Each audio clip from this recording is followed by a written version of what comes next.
Shalom. Shalom. So we begin by giving all glory and praises to Yahweh, Bahashem, Yahushai, Bahashem, Kakodash. Shalom to our beloved elders and apostles of the great millstone. Shalom to the hopefully elect. And shalom to all the beloved Akim pushing this truth with sincerity. It's the brothers from the GMS Col, Ohio church. And through the Spirit, we're just going to continue to tackle Daniel, the 11th chapter. All right. And, just pretty much, Lord will try to finish it off, either in this video or, one more. Lord willing, we can finish it all. But it is a lengthy breakdown. It's a lot of history. So we're just going to, keep chipping away at it to the best of our ability and give understanding. And Lord's word is edifying to whoever may receive it. So let's get Daniel 11 and I believe we're at verse 26. All right. So Daniel chapter 11 and verse 26, it says, "Yeah, they that feed of the portion of his meat shall destroy him." Right, so ultimately, we understand that we're dealing with Antiochus Epiphanes IV, and at this time we're dealing with Ptolemy VI, Philometor, okay? Which ultimately, like I said, though, can you read that verse again? Yep. Daniel 11:26 says, "Yeah, they that feed of the portion of his meat shall destroy him." Right, because at this time, pretty much you had Ptolemy Philometor, who at this time was, through lineage, the king of the Ptolemaic dynasty. But at this point, when he came up, he was very young. All right, so he had, regents that were ruling in his stead, okay, to pretty much, deal with governing affairs, so on and so forth. And in that, you had these certain regents, okay, who waged war to try to, pretty much capture parts of Syria once more that they had and operated, okay. But those same regents, etc., and even those of his own, society, so to speak, or citizens, revolted against him, okay. They conspired against him to try to get him out of power, which ultimately that resulted in his, I believe, his brother and sister being exalted over him. Okay, so real quick, can we just pull up a little bit of history on Ptolemy the Sixth, Philometor? All right, go to his bio. Let's get a little bit of history on him, real quick, and get a further understanding of what's going on. All right. It's the Ptolemy, excuse me. Not now, Wiki. I'll give it to you tomorrow. Right, nigga always want $5. This nigga off of Everybody Hates Chris. Let me get $1. Yeah, let me get $1. Nigga. Live across the street. Yeah, man. I always want a donation. Gotta be. All right, got it. Man, we're going crazy. They really want their money today. Damn. Oh shit, they That going is crazy. the money shit that Jake, bro. That's crazy. Hold on. All right, Philometor 6, Ptolemy VI, Philometor. All right, 186 to 145 BC was a Greek king of the Ptolemaic, King Egypt, who reigned from 180 to 164 BC, and from 163 to 145 BC. He is often considered the last ruler of the ancient Egypt. There you go. When that state was still a major power. Ptolemy VI was the eldest son of King Ptolemy V and Queen Cleopatra I. Came to the throne age 6 when his father died in 180 BC. Right, see, so he came in very young, so he had regents that was, pretty much ruling in his stead, while he was, the king in name, he wasn't necessarily the king in deeds, all right? But, you got it, man. The kingdom was governed by regents, his mother until her death. You see, the kingdom was governed by regents, all right? And like I said, ultimately, those regents and others conspired against him, those of his own empire. All right? That's why it says, can you read that verse one more time, bro? It says, Or not, Salakia, your call, Salakia. Yep, I got you. Daniel 11:26. Daniel 11 verse 26, it says, "Yeah, they that feed of the portion of his meat shall destroy him, and his army shall overflow, and many shall fall down slain." Right, because ultimately, that resulted in what? you know, he ended up losing, you know, a war to Antiochus Epiphanes IV. You know, and a lot of people died, all right, in his stead. See? You got it, bro. Quan. It says the kingdom was governed by regents, his mother until her death in 178 or 177 BC, and then two of her associates, Eulias and Linnaeus, until 169 BC. From 170 BC, his sister wife Cleopatra II and his younger brother Ptolemy that will be the V, that's 5, 6, 7, 8. Yeah, the eighth. The eighth. Ptolemy the eighth. Ptolemy the Eighth were co-rulers alongside him. Ptolemy the Sixth reign was characterized by external conflict with the Seleucid Empire over Syria and by internal conflict with his younger brother for control of the Ptolemaic monarchy. You got it. In the Sixth Syrian War, 170 to 168 BC, the Ptolemaic forces were utterly defeated, and Egypt was twice invaded by Seleucid armies a few years after the Seleucid conflict ended. Ptolemy the Eighth succeeded in expelling Ptolemy the Sixth from Egypt in 164 BC. See, so those who fed, you know, on his, you know, victuals, or, you know, as they put it, you know, those that fed with him, you see, end up conspiring against him, you see. And like I said, it says, yeah, they that fed of the portion of his meat shall destroy him.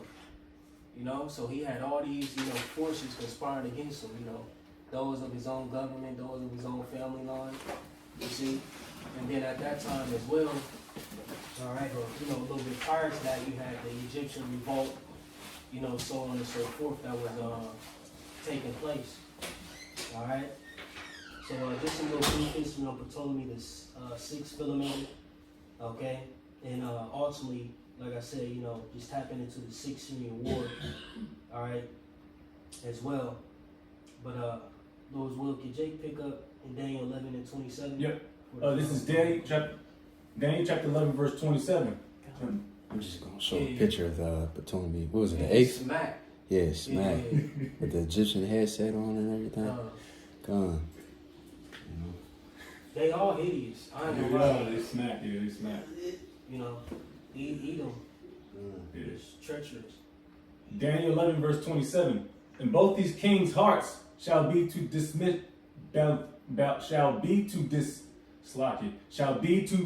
do mischief, and they shall speak lies at one table. Right. So ultimately, when you're dealing with that, you see, Ptolemy the Sixth, okay, and Antiochus, they both had, you know, plans to, you know, perform mischief upon each other, okay? Because when you go into it, when you deal with, you know, the 26th verse, and the reason why, you know, a lot of those people of his own government, his own family line, etc., conspired against him is because, you know, he had agreements that he made with Antiochus, all right, Epiphanes IV, you see? But in that, you know, those plans, you know, that he had, you know, was to perform mischief against Antiochus. But behind closed doors, Antiochus had plans to perform mischiefs upon him to gain, you know, parts of Egypt, so on and so forth. You see, so they both were, you know, playing, you know, a cat and mouse game to try to one up each other, okay? Which it ultimately didn't work. But you got it, bro. It says, but it shall not prosper, for yet the end shall be at the time appointed. Right, it didn't prosper. It didn't benefit, you know, neither of them, okay? You got it, bro. Verse 28, then shall he return into his land with great riches, and his heart shall be against the holy covenant. Right, and that's ultimately dealing with, you know, Antiochus the fourth, okay? Like I said, then shall he return into his land with great riches, right? Because, you know, ultimately, like I said, Antiochus, you know, via that war, you know, gained, you know, access of parts of Egypt. And real quick, can we get First Maccabees 1 and 16? And some precepts are recurring, but, you know, it furthers the points, and, you know, you get an understanding of the agenda, you know, that was being performed by Antiochus. This is First Maccabees 1 and 16. Now, when the kingdom was established before Antiochus, he thought to reign over Egypt, that he might have dominion of two realms. Yep. Wherefore he entered into Egypt with a great multitude, with chariots, with elephants, and horsemen, with great navy, and made war against Ptolemy, king of Egypt. But Ptolemy was afraid of him and fled, and many were wounded to death. Right. You see, many were wounded to death, and that further backs up that point in Daniel 11:26 concerning many shall fall down slain. Okay, you got it. Verse 19, it says, thus they got the strong cities in the land of Egypt, and he took the spoils thereof. See, he took the spoils thereof. See, one more time in Daniel 11:27 it says, then both these kings' hearts, or so like in verse 28, it says, then shall he return unto his land with great riches. See, so that's how he got those riches. All right, he got those spoils. All right, taking down, parts of Egypt under the hands of Ptolemy the Sixth Philometor. What you stopped at 19? I'm at 20. Okay, Con, you could hold that. But where we at? You can finish verse 28. It says, and he shall You got it, bro. and he shall do exploits and return to his own land. Mm-hmm. At the time appointed, he shall return. Right, see, like you said, he returned to his own land. Okay, you got it, bro.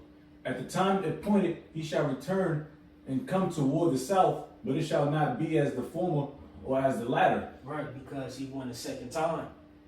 All right, real quick, can we go to Antiochus? Let's go to Antiochus Epiphanes, and or let me see. Let me try to cue it up real quick. Because it speaks on this briefly. Can we go to Antiochus Epiphanes, the fourth in the Wikipedia, and let's jump down to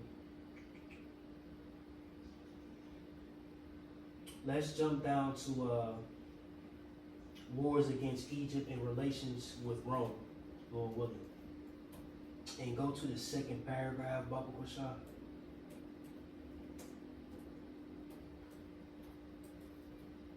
Or really, start at the first paragraph, so like.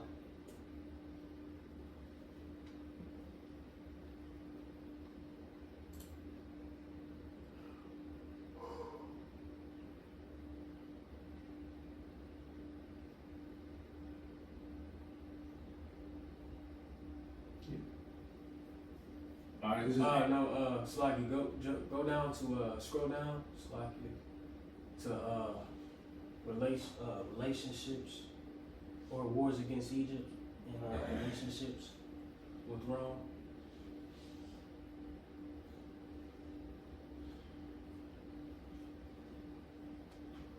Might have to scroll up on just like the center. Right there. That it? Wars against Egypt. no. That ain't it? All right, it should look like it's going up. Yeah, right there, yeah. Yep. All right. So we got Antiochus Epiphanes the fourth. It says wars against Egypt and relations with Rome. It says after his ascension, Antiochus took care to maintain good relations with the Roman Republic. Right. So we already know Antiochus came up to power through flattery, so on and so forth, and that's how he ended up being king, all right, under the Seleucid dynasty, all right.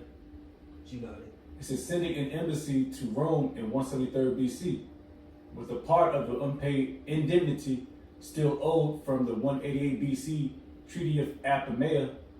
While there, the embassy secured a renewed treaty of friendship and alliance with Rome, greatly helped by the fact Antiochus had come to power with the help of Eumenes II, Rome's principal ally in the region. The guardians of the king Ptolemy the fifth Philometor, Philometor, demanded the return of Syria and Col, Syria in 170 BC, declaring war on the Seleucids on the assumption that the kingdom was divided after Antiochus' murder of his nephew. However, Antiochus had warning of the attack and had prepared more thoroughly. He had already built his forces and moved them into position. As soon as the Egyptian forces left Pelusium, they were attacked and defeated by Antiochus IV. and the Seleucid army. Right, see, that all ties into, like I said, dealing with how Antiochus won that first war against Ptolemy VI. Alright, because like I said, his regents already conspired against that land. Alright? And in that, Ptolemy sent, went out with that decree to try to take over this portion of Syria. But Ptolemy already catching wind of it, pretty much prepared himself and won that first battle. But you got it.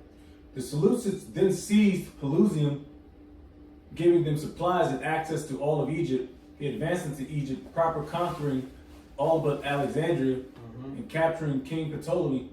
This was partially achieved because Rome, the Ptolemaic, Egypt's traditional ally, was embroiled in the Third Macedonian War. Right, And because you gotta understand that Rome is in the mix of all this. They're really the powerhouse that's pretty much control. I was in a roundabout way controlling this war between the king of the south and the north. All right, what I would say they're like the referee, so to speak. You know what I'm saying? And they got the rules and the guidelines in the midst. So Ptolemy or like Antiochus knew when to strike. All right, like when when Triple H. You know what I'm saying? The Stone Cold fight, and here come the Big Show or something. Yeah, but that's wrong. You know what I'm saying? Okay. Yeah. You know what I'm saying? He coming. You know what I'm saying? Like powerbombing niggas. Yeah. Nah, nigga, I'm the big guy. You know what I'm saying? Right. You know what I'm saying? Yeah. It's Yeah. fucking Kane and Undertaker fighting here. You hear, no. There goes Stone Cold. You know what I'm saying? It was next in line anyway. Just to bring light to it, man. Gotta have fun with this thing, but you got it, bro. It says, and was not willing to become involved elsewhere. To avoid alarming Rome, Antiochus allowed Ptolemy VI to continue ruling as a puppet king from Memphis upon Antiochus. Right. Again, Salaki going back to that 27th verse. How both these kings' hearts shall be to do mischief. See? So, like I said, Antiochus had ulterior motives. Ptolemy VI Philometor had ulterior what's it called? Ulterior motives, Salaki. Alright? You got it, bro. It said the city of Alexandria chose a new king, one of Ptolemy's brothers, also named Ptolemy VIII, Euergetes. Yep. The Ptolemy brothers reconciled and agreed to rule Egypt jointly instead of fighting a civil war. In 168 BC, Antiochus led a second attack on Egypt. See? Going back to Daniel 11, and what we at, 28 or 29? It says, at that time appointed he shall return and come toward the south. See, he returned back to the south. See, so after that first war he fought with him, he won, he got the spoils, he went back to his land, and he thought to return again because he wanted all of Egypt. You know what I'm saying? He had portions of it and let Ptolemy rule as a puppet king, but he wanted all of it. That's modern day Esau today. Yep, it's this inner turmoil, Satan against Satan. You got it, bro. It says on Egypt and also sent a fleet to capture Cyprus. Before he reached Alexandria, his path was blocked by a single elderly Roman ambassador named Gaius Popilius Laenas. Right, stop there. And that's going to, can you finish, or Salaki, you call Brad, finish off with, bro, that Daniel 11 and 20, 28? Just read that again. Yep. Daniel 11 verse 28. Or Salaki 29, my bad. Daniel 11:29 says, at the time appointed he shall return and come toward the south, but it shall not be as the former or as the latter. And that's why, because of Gaius or Gaius, however you want to say that nigga name. That's why it didn't go as planned, or it didn't go as it did the first time, because that Roman elder. You see. So can you read that portion one more time, corner one, Bible for sure? See how it's all connected? He says before he reached Alexandria, his path was blocked by a single elderly Roman ambassador, and that's important because the ambassador represents Rome. Exactly. And if you go to Rome and like the heads of Rome, like, oh, what? You said Antiochus did what? Huh? Huh? All right, say less. We on the way. Yeah. Yep. It says named Gaius Popilius Laenus, Mm-hmm.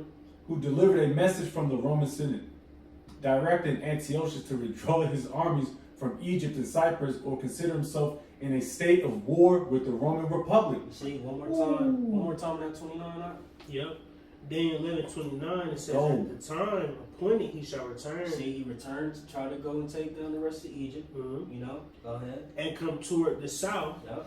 but it shall not be as the former or as the latter. See, it didn't go as planned. Right. Right. Gaius, because that Roman elder, he put a stop to that shit. He's like the bro Quantoff said, he's ambassador, so he represent Rome.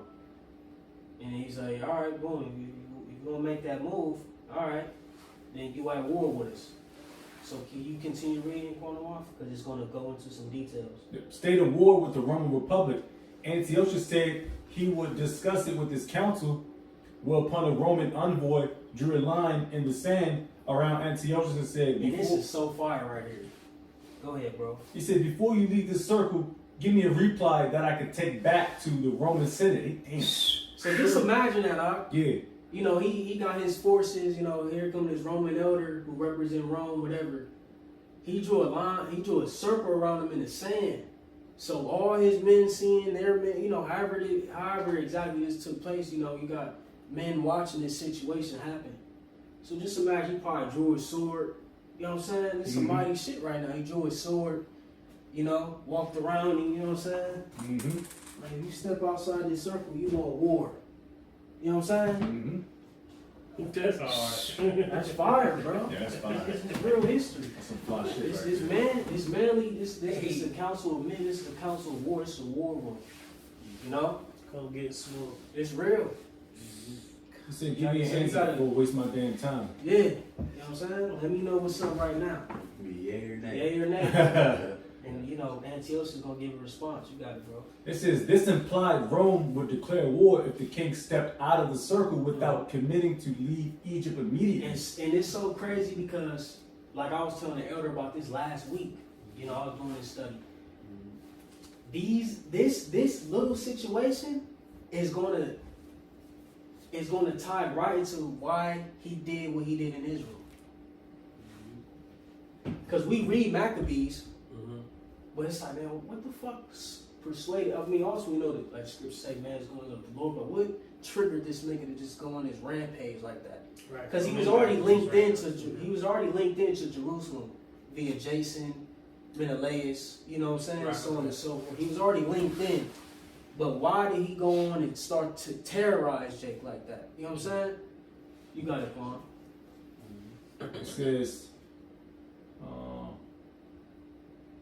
It says, this implied Rome would declare war if the king stepped out of the circle without committing to leave Egypt immediately. It says, weighing his options, Antiochus decided to withdraw. Only then did Popilius agree to shake hands with him. My name's just hideous, bro. Yeah, I It's can't- sloppy. I know Quan be over there vexed trying to read them big ass Edomite names, Popilius and Lucius and Harmonious. Don Tilio. Right. Oh, nigga. You got it, bro. It says, ancient sources and traditional historiography describe this day of Eliasus as a great humiliation. See?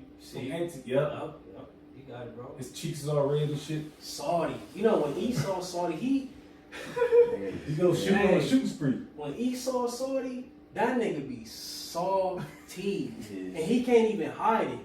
His cheeks get all red, he make them smacked faces. Bro, you know when the Edomite Saudi, he be Saudi, bro. Antiochus was Saudi. He was humiliated because he was, and you gotta think at this time, and Lord's will we tap into it a little bit later on in the breakdown, you know, he dealt with divine epithets. Okay? When you look into divine epithets, it's pretty much, you know, when you're dealing with a cult or, you know, a certain group, you know, the leader is likened unto a god. You know what I'm saying? Ooh, So that's- he was lifted up in his pride, like, damn, like, and he in front of his men, like, Damn. So he went on a rant. So that's what infuriated this man to go to Jerusalem. Like, man, I'm about to fuck these. start. You know what I'm saying? You got it. That's the spirit. I'm gonna show you. It's right below what the brother is reading. You know what I'm saying? Because he said like a guy, right? So I'm gonna read this. Silver coin of King Antiochus shows seated Zeus holding Nike, which Nike means victory. And scepter, Greek inscription reads, and it says in Greek, Antiochus of victorious God manifest King Antiochus. And there's the coins right there. You know, so this nigga, he had that pride, but he was humbled by another Edomite, you know what I'm saying? Yeah. You got it though, Paul. It says the great humiliation. Jay, edified. Like, Yeah, this showing crazy. You got it, bro. It says as a great humiliation for Antiochus the fourth that unhinged him for a time. Some more modern historians conjecture that Antiochus may have been more reconciled to this than ancient sources indicate.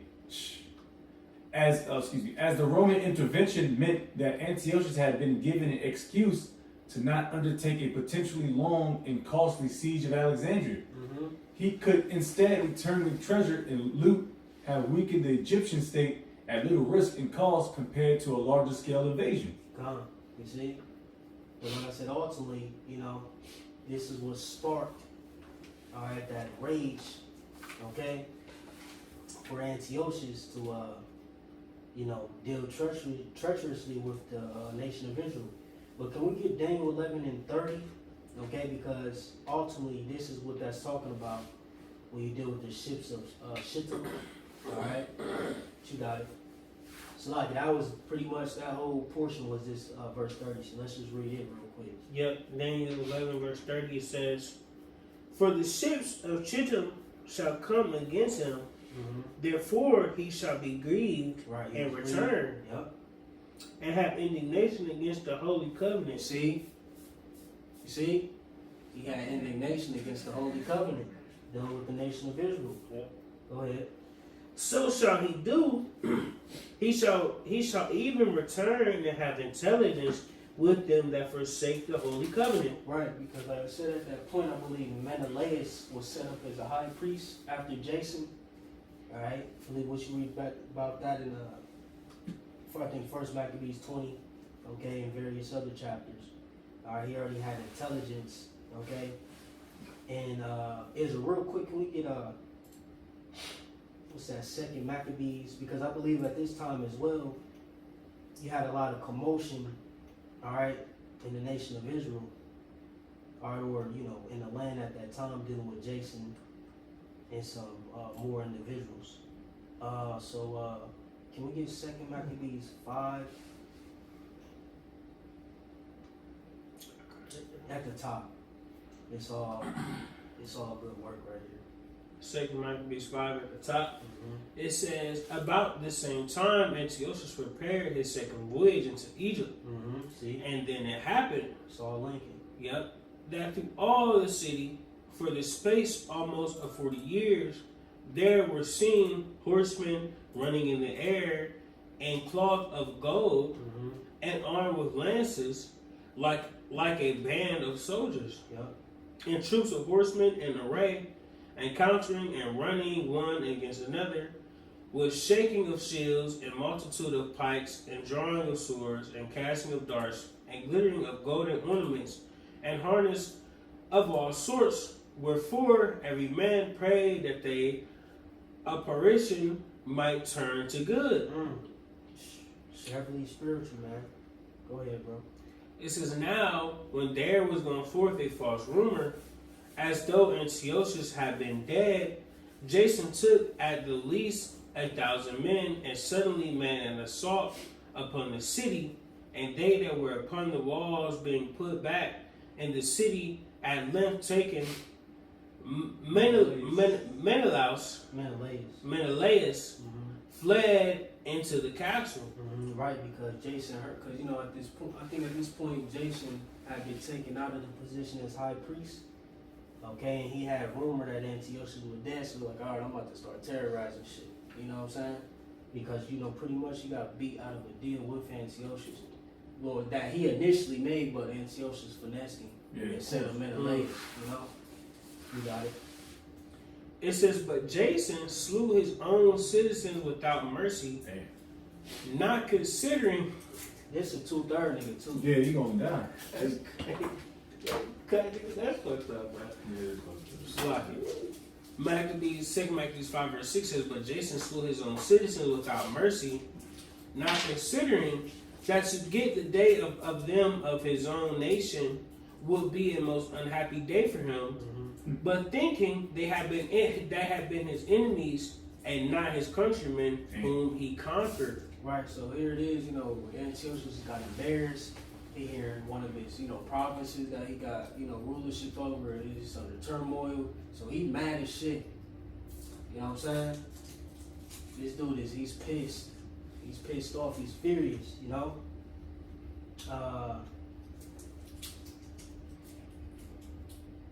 Let me see. I believe you can stop there for now. Let me see. Jump down to 11. Maccabees. 2 Maccabees 5 verse 11, it says, now when this that was done came to the king's car, he thought that Judea had revolted, whereupon, removing out of Egypt in a furious mind, he took the city by force of arms. See, so he pissed. He got embarrassed. He hearing one of the city. He think everybody in the city revolted. So he's like, all right, now I'm about to just, you know, this is what led up to them events. Okay. This is why, you know what I'm saying. Pretty much, he like, man, all right, say less. He already, you know what I'm saying, pissed off about what happened with Gaius. Okay. Now he hearing this shit. You got it, bro. Verse 12, it says, and commanded his men of war not to spare such as they met, and to slay such as went up upon the houses. Thus there was killing of young and old, making away of men, women, and children, slaying of virgins and infants. And there were destroyed within the space of 3 whole days 80,000, whereof 40,000 were slain in the conflict, and no fewer sold than slain. It's out there. So now we can jump back to Daniel 11 and we at verse 31. Willie. Now the rocks is everybody is whoever may receive it is edified and able to understand, you know, the history and, you know, the linkage to the scriptures. Come. You got it, bro. Daniel 11, verse 31. It says, and arms shall stand on his part, and they shall pollute the sanctuary of strength, and shall take away the daily sacrifice, and they shall place the abomination that maketh desolate. God, now can we get First Maccabees 1? Go back, because like I said again, when you read the Maccabees, all right, you're dealing with First Maccabees and Second Maccabees. All right, First and Second Maccabees are pretty much talking about some of the same accounts. Second Maccabees expounds on them. All right, so they're really a little bit more in depth. Because when you read First Maccabees, that kind of gives you like the outline of everything that Antiochus was going to do. All right, and even prior to him dealing with, it's a real abridged, you know, passage concerning, you know, the Greek Empire, how they came into power, the 4 generals, and how ultimately the wicked one, the vile one, came out of that in the events that took place, you know, during his time. Okay, so can we get First Maccabees 1 and 30? Yep. Or really, let me see.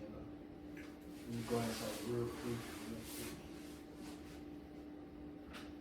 Really, can you still holding that First Maccabees? Which one? First Maccabees 1. Would you start at 19? I think, or 20. You can just keep, if you may, you can just keep reading. First Maccabees 1. Because it's gonna tie right into it. First Maccabees 1:19. Thus they got the strong cities in the land of Egypt, and he took the spoils thereof. And after that, Antiochus had smitten Egypt.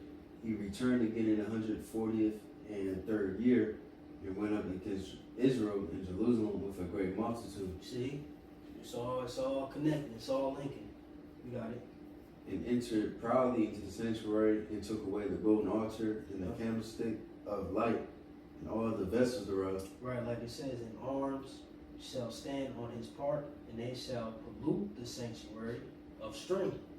They shall take away the daily sacrifice, and they shall place the abomination that maketh desolate. See? It's that verse 31 going on. You got it. And the table of the showbread, and the pouring vessels, and the vials, and the censers of gold, and the vial, and the crown, and the golden ornaments that were before the temple, all which he pulled off. He took also the silver and the gold and the precious vessels. Also he took the hidden treasures which he found.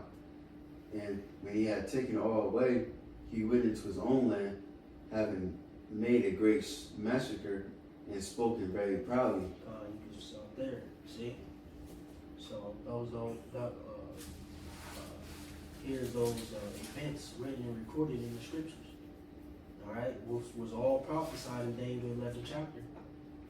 But we can get Daniel 11 and 32. Let's look at Daniel chapter 11 and verse 32. It says, and such as do wickedly against the covenant shall he corrupt by flattery. Them sellouts. See? Them sellouts. And real quick, we can stand at First Maccabees 1. Let's jump down to, because, you know, pretty much as you read on, just, you know, goes into, you know, how, you know, he, you know, pretty much, you know, destroyed the people, you know, set up idols, you know, polluted the temple, so on and so forth. All right, spoiled, all right, etc. You know, and in that, you know, he tried to sway Jake, you know, those who were revolting or, you know, against it, to just, you know, confine. All right, but can we get First Maccabees 1 and 60? Lord willing. It's First Maccabees 1 and 60, at which time, according to the commandment, they put to death certain women that had caused their children to be circumcised, and they hung, and they hung the infants about their necks, and rifled their houses, and slew them that had circumcised them. Howbeit, many in Israel was fully resolved and confirmed in themselves not to eat any unclean thing. Yep. Wherefore the rather to die, that they might not be defiled with meats, and Oh, that they. shit, Slocky. Oh, I think I jumped the gun.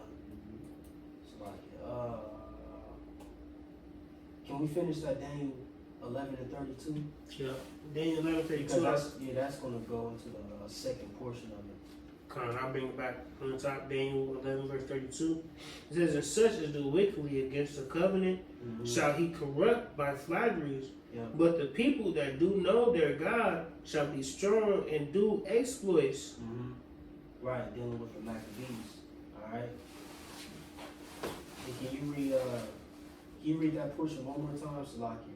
Go Daniel. It's upon Elder Bro. What, 60? Yeah, 60 or 61 now about it. So Pretty much at this time you had Israelites who sold out, alright, those who conform, what's it called? Conform, you know, to the ways of Antiochus by his flatteries, etc. But like I said, but the people that do know their God shall be strong. You see? Going into those who revolted, you know, the notable family, the Maccabees, Precept of the day. who revolted and trusted in who trusted in Yahweh Shai. Alright? But you got it, Salaki. and it was like another group too. What was their name? I forgot their name. I believe they helped the Maccabees. They mentioned the name. I forgot. You know what I'm talking about? Damn. It started with A or something. Assyrians. Kind. Assyrians, yep. Yep. You know, but you said 60, right? Yep. That just that same portion. Salaki. First Maccabees 1 and 60. At which time, according to the commandment, they put to death certain women that have caused their children to be circumcised, and they hung the infants. Oh, so my bad. Start at 50. Start at 50. Salaki. Because that's going to break down that first portion. My bad. This first Maccabees 1:50 says, "Whosoever would not do according to the commandment of the king, he said he should die. In the selfsame manner wrote he to his whole kingdom, and appointed overseers over all the people, commanding the cities of Judah to sacrifice city by city. Then many of the people were gathered to them, to wit, every one that forsook the law, and they did commit evils in the land, and drove the Israelites into secret places, even whosoever they could flee for Shakir. Now the 15th day of the month, Calcilia, if I pronounced that wrong, in the 140th and 50th year, they set up the abomination of desolation upon the altar, and built idol altars throughout the cities of Judah on every side, and burnt off incense in the doors of their houses and in the streets." God. Yep, and that's the point. But real quick, let me jump up. First Maccabees 1 and 41. It says, "Moreover, King Antiochus wrote to his whole kingdom that all should be one people, and everyone should leave his laws. So all the heathen agreed according to the commandment of the king. Yet many also of the Israelites consented to his religion, and sacrificed unto idols and profaned the Sabbath." You know, just going into, you know, how a lot of people conform to his ways. All right, you know. And he, you know, he set up flatteries, etc. Because when you deal with, I think First Maccabees, the second chapter, all right, what did they try to do? You know, they tried to conform or use flatteries. Real quick, can we jump to the next chapter and start at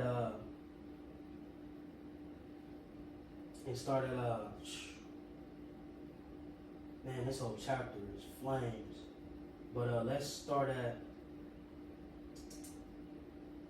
24. Or no, I'm tripping. Start at 17? 16, sloppy, 16. Ah, man, damn. Yeah, just start at 16. It's a lot, bro. It's a lot, bro. It's like, you know what I'm saying? I'm trying to make it as edifying as possible so Jake can understand it, bro. You got it. This is First Maccabees 2:16. And when many of Israel came unto them, Matthias also and his sons came together. Then answered the king's officers and said to Matthias, "On this wise thou art a ruler, and honorable, and great man in the city, and strengthful with sons and brethren. Now therefore come thou first and fulfill the king's commandment, that as all the heathen have done, yea, and the men of Judah also, and such as remain at Jerusalem." We got a lot of sellouts. So shalt thou and thy house be in the number of thy king's friends, and thou and thy children shall be honored with silver and gold and many rewards. You see them flatteries, tried to bribe them, like, you know, because they were a notable family, you know, amongst the nation. See, you had some people who just conformed, right? Like we said, you know, some stood stiff and stood strong. You see, but you can stop there, and you can continue in that Daniel. So Daniel 11 and verse 33, it says, "And they that understand among the people shall instruct many. Yet they shall fall by the sword and by flame, by captivity and by spoil many days." Right. We just read a piece of, you know, a family who stood strong. Or like it says, "And they that understand among the people shall instruct many," right? Because not only did the Maccabees, but like you said, the Syrians, you had other individuals who stood stiff for the name of the Lord at that time. Okay, but like I said, yet they shall fall by the sword. Some died in doing that. You had men like Eleazar, 2 Maccabees 6, the brothers in the 2 Maccabees 7. Some still died in their boldness, okay, and them standing still for the Lord. You see, one more time it says, "Yet they shall fall by the sword and by flame, by captivity and by spoil many days." Right? Some men and, you know, women still died, okay, during that revolt. See. And then if you want to read further, you know, just read First Maccabees, the second chapter, you know, in its entirety. But you got it, verse 34. Or real quick. Where we at on time? You take the time.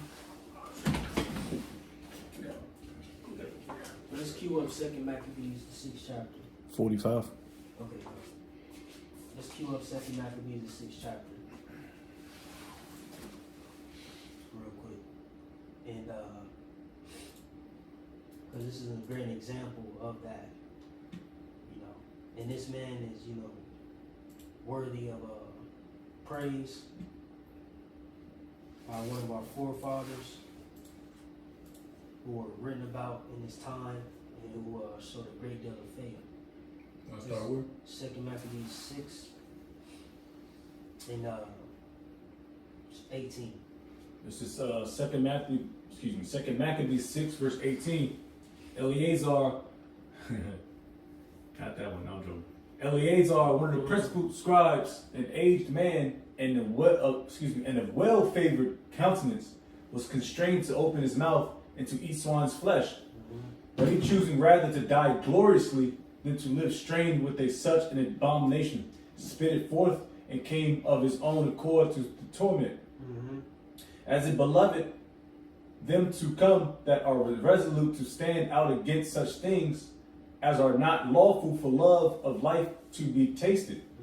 But they that had the charge of that wicked feast for the old acquaintance they had with the man, taking him aside, besought him to bring flesh of his own provision, such as was lawful for him to use. And make they tried to, like, you know, listen, bro, just fake it. You know, here it is. Just take a lamb that look like a pork chopper, you know, and eat it and act like, you know what I'm saying, just sway the people. But he's like, nah, bro, I ain't, you know, it's gonna stain my reputation. Nah, and he was an elder, you know, so he was thinking about the generations, you know, after him. Like, nah, you got it, bro. This is, and make as if he did eat of the flesh taken from the sacrifice commanded by the king. That's an Edomite, man. That's just I could just see it now. That's just an Edomite spirit. You know, that shit vexes you. That's just an Edomite spirit, that deceptive shit. You know what I'm saying? That, you know, that's just Esau all the way, bro. But you got it, dog. Verse 22, that in so doing he might be delivered from death, and for the old friendship with them find favor. But he began to consider discreetly, and as became his age, and the excellency of his ancient years, and the honor of his gray head, wherein has come, and his most honest education from a child, or rather the holy law made and given by the Most High. Therefore he answered accordingly, and willed them straight ways to send him to the grave. For it becometh not our age, said he, in any wise to dissemble, whereby many young persons might think that Eleazar, being 80 years old, and 10, so he's 90 years old, were now gone to a strange religion. And so they thought, so they through mine hypocrisy and desire to live a little time and a moment longer, should be deceived by me, and I get a stain to mine old age and make it abominable. That's why, man, this thing up, and this all gonna apply to now, dealing with the MOTB, because they might come up, you know, to one of us. They might, you know, hey, just fake like you got the MOTB. Just try to get some of them dudes in GMS to, you know, here, man, we just gonna, you know, feel me? I mean, you know, we don't know how exactly it's gonna happen, but all in all, we know that, you know, we're gonna have to be, or we're gonna be tested, you know, with the same, you know, same things, all right, just in modern times. And we're going to have to show forth a great deal of faith like our forefathers did, man. Yeah, it won't be swan's flesh this time. You know, niggas eat coon, rats, rabbit, right, swan's flesh all day long. Niggas ain't got no zeal. They ain't care. They'll tear pig's ass up right now. Bro, they will eat ass. No, it's niggas who eat rat balls. Hold on, who was that one nigga who had like, was it swine balls or some shit? He had them shits in a box, fried up. Oh, it's like some bull balls or some shit. Yeah, bull balls and shit. Man, your man is out here frying sharp, bro. Yeah. Oh yeah, your one man's. Frying About to smack. baptize this chicken. I'm about to baptize this. Yeah, that nigga. That nigga bad. baptized the bear paw. Oh yeah, big bear joint, yeah. Yeah, like this nigga ate a bear That shit calf. Bro, That shit is disgusting. nasty. he got package deals for everybody. He's Bro. gonna throw a package deal at everybody. Nigga Bro. ate a whole. A bear from a Sam's Club. What did he say? Rabbit stew? Yep. Come on, bro. Raccoon stew. Come on, bro. So that's easy for a nigga to do that. Right. Now you gonna get tempted with that animal TV, which a lot of niggas gonna just, man, that's why the Maccabees is so fire right now, because it's like, bro, we about to re-enter into that period. It's like we're about to re-enter into every like big situation in the scriptures again. The Exodus, time of the Maccabees, you know, time of Acts. Samuel. Yep, you know, just these times where it was just heavy things going on in the spirit and amongst the nation, man. You know? But you got it, Quan. Yep. It says, "For though for the present time I should be delivered from the punishment of men, yet should I not escape the hand of the Almighty power, neither alive nor dead. But for now manfully changing his life, I will show myself such and one as mine age requireth, Mm-hmm. and leave a notable example to such as be young, be young to die willingly and courageously for the honorable and holy laws." Mm-hmm. And when he had said these words, immediately he went to the torment. Yep. So, you know, man, bro, shit heavy, bro. It's heavy. It's heavy. What verse you in? Second Maccabees 6:28. It's heavy. But, you know, of course we know this man ended up perishing, and you read the chapter after that, you know, those brothers end up perishing as well for the faith, okay? But, where we at on time? Should be around 55 at this point. They got, I mean, Yeah, 51. 51, Jake getting spirit, Jake, come. Alright, well, let's get verse 35. Then Or where we at, verse 30, we at 34. I 34, remember 34. okay, 34, yeah, go on. This is Daniel 11 and verse 34. It says, "Now when they shall fall, they shall be hoping with a little help, Mhm. but many shall cleave to them with flatteries." Right, see, so like you said, they shall be hoping with a little help. Okay, and we know we got situations or accounts, you know, in the Maccabees during this time where, you know, angels helped and aid in war, okay? Like the Elder Bowman mentioned, the Syrians, what are the, what's it called, Lycomedonians, you know how to pronounce it, you know, dealing with the Spartans, those Jews in those lands, okay? But ultimately, all right, Rome helped them as well. Okay, real quick, let's just get a couple examples of how we were helped. It's at First Maccabees, is it 8? Yep, let's get First Maccabees 8 at the top real quick. All right. Maccabees 12, Second Maccabees 12 and 11. I'll get to 12. And then, you know, the brother your car got to depart, handle some family shit. So take read this verse. You know. This is First Maccabees.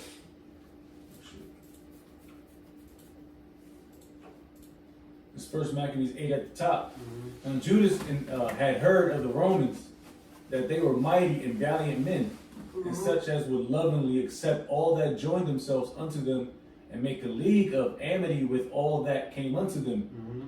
and that they were men of great valor. It was told him also of their wars and noble acts which they had done among the Galatians, Mhm. and now they had conquered them and brought them under the tribute, Mhm. and what they had done in the country of Spain for the winning of the mines of the silver and gold, which is the old man, this is a nice bridge too, Mhm. and that by their policy and patience they had conquered all the place, though it were very far from them, and the kings also that came against them from the uttermost part of the earth, till they had discomfited them and given them a great overthrow, so that the rest did give them tribute every year. Mhm. Beside this, how they had discomfited in battle Philip and Perseus, king of Sidons, with others that lifted up themselves against them and had overcome them, how also Antiochus the great, king of Asia, that came against them in battle, having 120 elephants with horsemen and chariots, and a very great army was discomfited by them, and how they took him alive, and covenanted that he had such as reigned after him should pay a great tribute and give hostages that which was agreed upon. Jump to 21. First Maccabees 8:21. Start at 20. Verse 20. Start at 20. Start at 19. Verse 19. They went therefore to Rome, which was a very great journey, and came into the Senate, where they spake and said, Judas Maccabeus with his brethren and the people of the Jews have sent us unto you to make a confederacy and peace with you, and that we might be registered your confederates and friends. So that matter pleased the Romans well. And this is the copy of the epistle which the Senate wrote back again in tables of brass and sent to Jerusalem, that there they might have by them a memorial of peace and confederacy. Man, this is so beautiful, it's powerful, because you can look at it to today of what they did with the so-called Blacks, Hispanics, Native Americans today. This is how they were hoping or helped. See? It says, good success be to the Romans, and then this comes with a price too. Yep. It says, good success be to the Romans and to the people of the Jews by sea and by land forever. The sword also an enemy be far from them. If there come first any war upon the Romans or any of their confederates throughout all their dominion, the people of the Jews shall help them, as the time shall be appointed with all their heart. You pretty much can stop there through the spirit, but I'm just going into some ways that were helped, were hoping. All right, like I said, with a little help. It says, but many shall cleave to them with flatteries. You see, and that many is dealing with, who was it at that time? Demetrius, okay? And who was the other individual? It was it 2 Maccabees 12. 2 Maccabees 12. And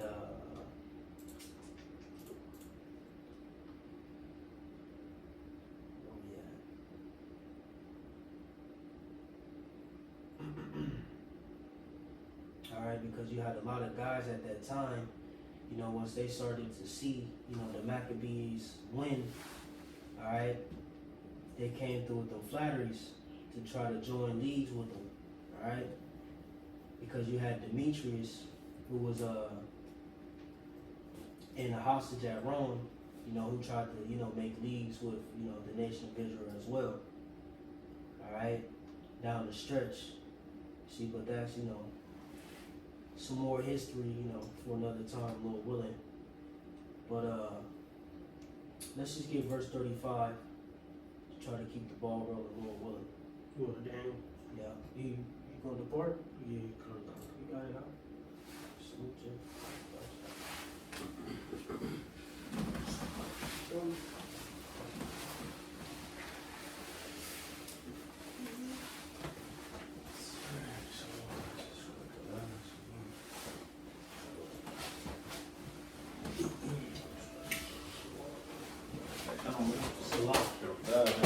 Say you say. I'm on. Shalom, brother.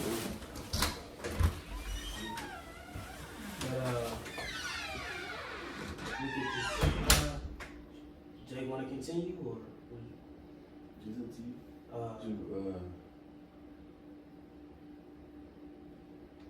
Where we at? Verse 35. Where we at on time? Like an hour? Yeah, we got an hour right now. Oh, shit, we almost there. Yeah, we got 10 more verses. 59 minutes. I'm knackered somebody. 10 minutes. I think my buddy would call too, though. What you think, Quan? 35, so was was that gonna be like 10 precepts? I'm Yeah. being on 2 script verses. And that'd be it. But I mean, Come on, yeah. I mean, 'cause I don't know what the breakdown, but I mean, it'd be if I stop here, it'd be after this, it'd be Be one more class. Yeah. oh, that would be perfect. Then. Five part, I might have to merge that motherfucker. Probably the guys break down all of Israel. Well, all right, Lord's will. You know, we had a younger brother depart, so we're gonna, you know, just postpone the class. Well, I mean, we had our mark really, you know, hour, you know, whatever. But we're just gonna halt for now and pick it up next week, Lord willing. All right, and Lord willing, this was edifying to whoever may receive it. Okay, again, you know, lengthy breakdown, so we're gonna chop it up as much as we can, and you know, try to get edifying. So that we gonna give all praise. Yahweh Bahashem, Yahweh Shai, Bahashem Rakakadash. The Lord, our beloved elders and apostles, the great millstone, shalom to open the milk. Shalom to all the Akim, pushing the truth and sincerity. We're gonna say shalom, Kwame Asherah. Shalom, Kwame, Kwame,